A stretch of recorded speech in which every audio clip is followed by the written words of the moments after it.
हाँ बच्चों, अचानक लाइट चले जाने से कंप्यूटर बंद हो गया था, जिससे इस पाठ की जो अंतिम पंक्ति है वो अनुवाद के लिए रह गई थी। उसको आप फिर से देखिए और उसको देखने के पश्चात हम लोग अभ्यास कार्य करेंगे, प्रश्न उत्तर करेंगे। तो बच्चों मैं यहाँ से पढ़ा देती हूँ आपको। जाले जाल में, बद्ध बधा हुआ, सह वह व्याघ्रः बाघ, क्लांतः थका हुआ, संथा निसहायो भूत्वा असहाय होकर तत्र अपतत वहीं गिर गया। प्राण भिक्षाम एव च अयाचत, और प्राण की भिक्षा मांगने लगा। लोमशिका व्याघ्रम अवदत, लोमशिका ने शिकारी को बाघ को कहा, सत्यम त्वया भणितम, कि हे बाघ तुमने सच ही कहा था। सत्यम सच, त्वया तुम्हारे द्वारा, भणितम बोला गया था। क्या बोला गया था? वो सेंटेंस यहाँ पर अलग होगा। सर्वे स्वार्थम समीहते, कि सभी अपने स्वार्थ को चाहते हैं। जाले पुनः, जाल में फिर से, तम बद्धम, उसको फंसा हुआ या बंधा हुआ, दृष्टवा देखकर, सह व्याधः वह शिकारी, प्रसन्नो प्रसन्न, भूत्वा होकर, गृहम घर को, प्रत्यावर्तत लौट गया।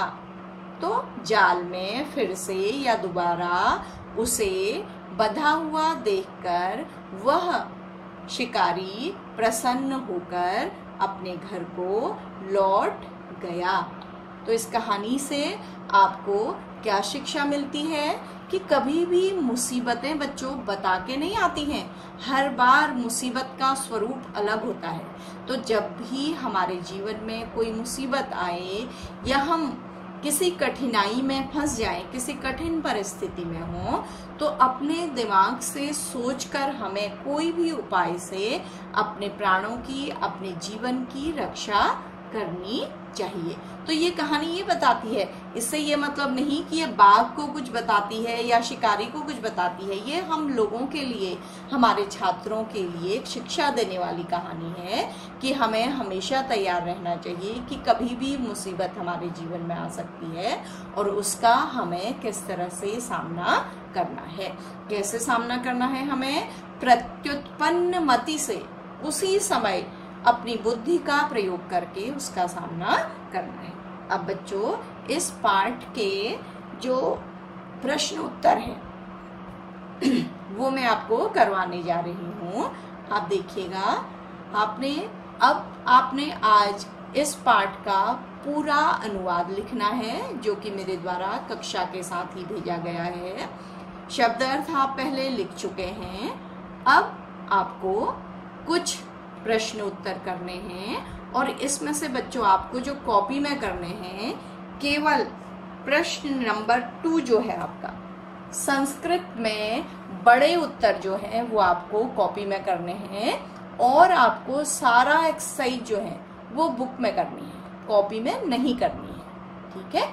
तो ये जो पहली एक्सरसाइज आपको दिखाई दे रही है ये है एक पदेन उत्तरम लिखत। इसका मतलब होता है बच्चों एक शब्द में उत्तर लिखो। शॉर्ट आंसर टाइप क्वेश्चन है बच्चों। इसमें केवल हमें एक शब्द लिखना है। और बच्चों मैं फिर आपको बता रही हूँ संस्कृत में प्रश्न कैसे किया जाता है, किस शब्द का आंसर दिया जाता है जो क से स्टार्ट होता है, किम। ठीक है?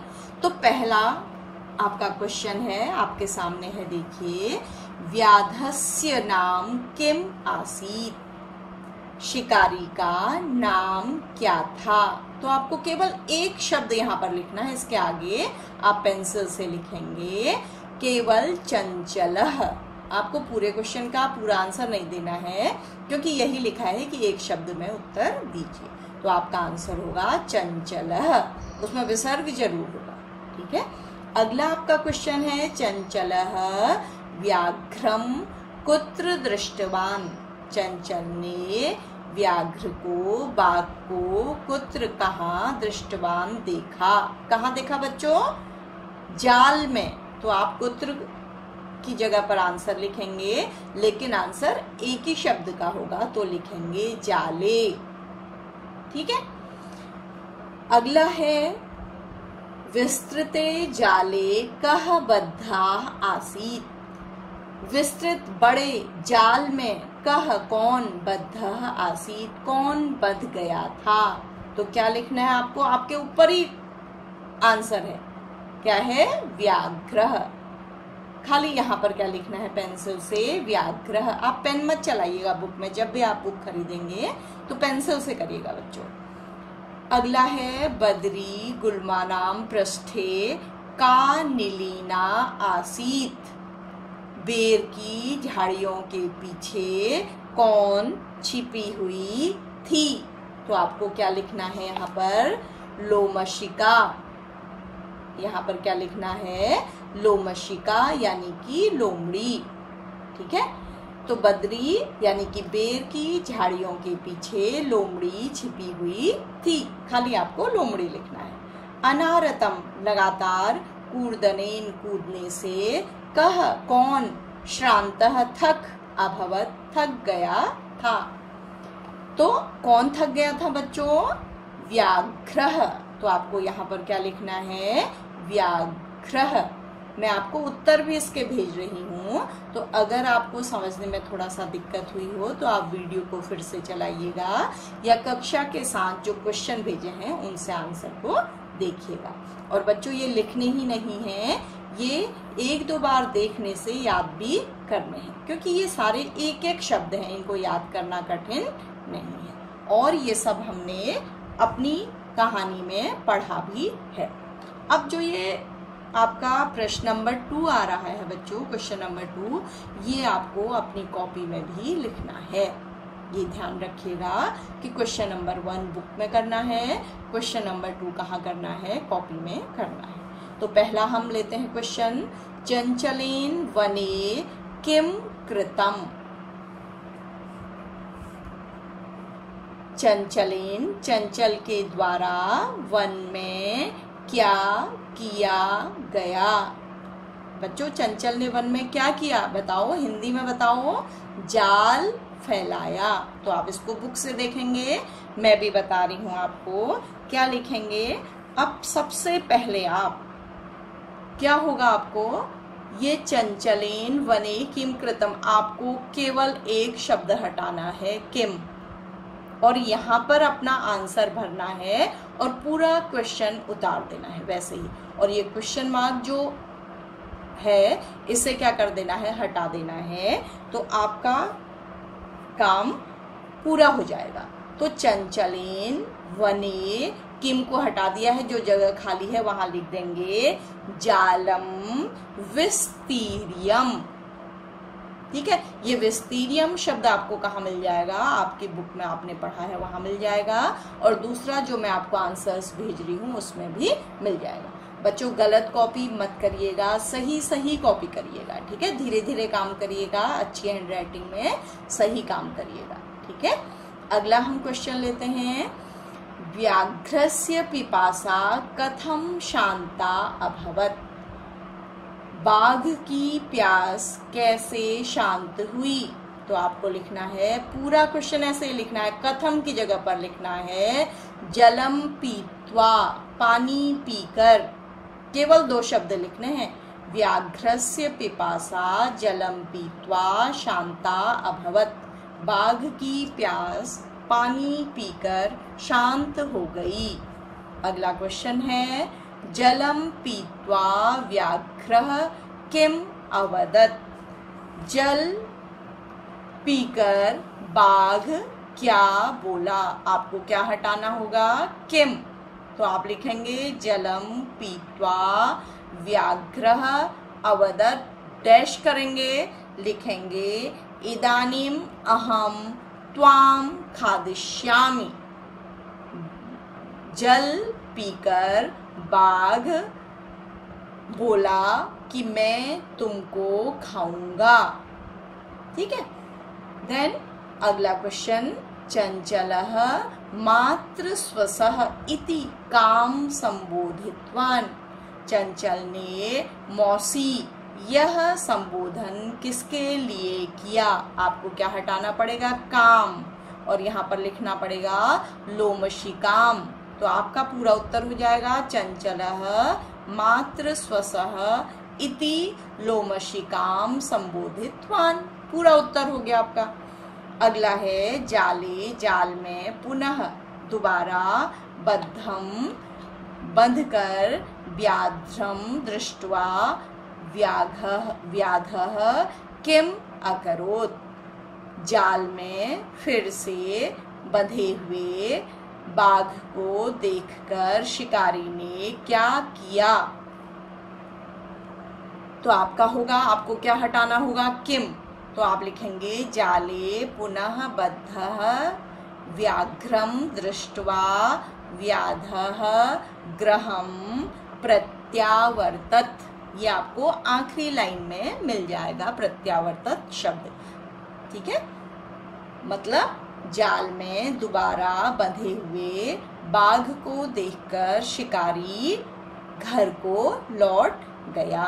बच्चों, अब कुछ काम मैं आपके लिए दे रही हूँ जिसे मैंने सॉल्व करके भेजा है आपके लिए, लेकिन पहले बच्चों आप इसको करने की कोशिश करिएगा खुद से। मैं आपको एक सेंटेंस बता देती हूँ। ठीक है, आपका क्या है, देखिए ये आपको बुक में ही करना है। जैसे ये है इदानीम अहम त्वाम खादिष्यामि, ये किसने कहा है और किससे कहा है। तो सबसे पहले कॉलम में आपको लिखना है, यहाँ पर देखिए ये किसने कहा है, और दूसरे कॉलम में लिखना है किसको कहा है। ठीक है, तो ये बेटा कर्ता होगा कहने वाला, और सुनने वाला कर्म होगा। तो ये यहाँ पर पहला जो शब्द होगा वो प्रथम पुरुष एक वचन में होगा, और दूसरा जो होगा वो कर्म का शब्द होगा। व्याधम, जैसे बालकम, बालक को। किसने कहा, देखिए ये इदानीम अहम त्वाम खादिष्यामि, अब मैं तुमको खाऊंगा। ये किसने कहा था, बाघ ने किसको कहा था, शिकारी को। तो कैसे लिखा है, व्याघ्रः बाघ ने, व्याधम शिकारी को। तो अगला कल्याणम भवतु ते, तुम्हारा कल्याण हो। ये किसने किसको कहा है, ये कहा है, ये भी व्याघ्र ने किसको कहा है, शिकारी को कहा है। जब उसने उसको खोला और वो उसके लिए पानी लाया तब कहा है। तो आपको यही शब्द यहाँ भी रिपीट करने हैं। अगला है, अगले इसके बाद मैं नहीं बताऊंगी, आप खुद लिखेंगे। जनाः मयि स्नानम कुर्वन्ति, लोग मुझ में स्नान करते हैं। तो किसने कहा है, नदी ने, और किसको कहा है, व्याधम शिकारी को। तो ऐसे ही आपको ये पूरे भरने हैं। ठीक है, और आपको ये सॉल्व क्वेश्चन आपको क्लास में भी मिल जाएंगे। चौथा आपको अभी नहीं करना है, ये कक्षा में करवाया जाएगा। ठीक है, अगला है बच्चों, ये भी आपको अभी नहीं करना है। इसको आप कर भी सकते हैं, ऊपर के रूप देखते हुए इनको लिख लीजिएगा। अगर आप लिख सकते हैं, नहीं तो इनको कक्षा में करवाया जाएगा। एक और मैं इसमें से दे रही हूँ आपको, कि मैं बताती हूँ आपको उसका नंबर क्या है क्वेश्चन का। ये आप सब पढ़ लीजिएगा एक बार, लेकिन ये कहीं भी सॉल्व नहीं करना है। हाँ बच्चों, बस इतना ही है, अब अभ्यास नहीं है, और अभ्यास आपको पढ़ने हैं। और ये जो प्रधान और उनकी कला परंपरा, ये भी आपको इसके बारे में पढ़ना है। ठीक है बच्चों, तो पूरा हमें जो भी पाठ हम पढ़ते हैं उसके बारे में हमें पूरी जानकारी होनी चाहिए। और लोक कथाएं क्या होती हैं, इस तरह की और लोक कथाएं भी आजकल आपके पास समय है, आपको कॉलेज नहीं जाना है, आपको घर में ही रहना है, तो आप पंचतंत्र की अनोखी शिक्षा देने वाली कहानियों को भी घर में पढ़िएगा। तो बच्चों, आज हमने पाठ का बचा हुआ अनुवाद किया और कुछ अभ्यास कार्य किए, और कुछ अभ्यास कार्य मैंने आपको सॉल्व करने के लिए दिए हैं। तो बच्चों, आज की कक्षा हम यहीं पर पूर्ण करते हैं।